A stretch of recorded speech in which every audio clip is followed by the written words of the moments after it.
বর্তমান পরিস্থিতিতে দাঁড়িয়ে কম বেশি সবাই আমরা গ্যাস নিয়ে একটু সমস্যার মধ্যে দিয়ে আমরা ভুগছি।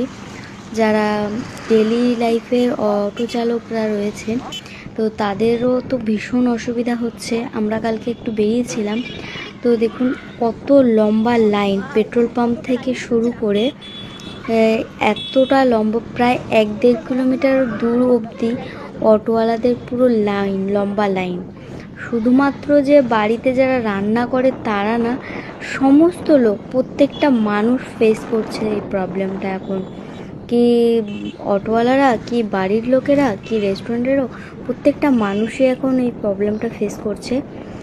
বর্তমানে তো আমাদেরও একই অবস্থা, গ্যাস বাড়িতে প্রায় শেষের পথে, কিন্তু গ্যাস বুকিং করা যাচ্ছে না, সমস্যা। বর্তমানে তো আমরা এখন ইন্ডাকশান ব্যবহার করছি। তো তোমাদের কারা কী ব্যবহার করছো, কিসে এখন কী ব্যবস্থা নিচ্ছ, অবশ্যই সবাই জানিও।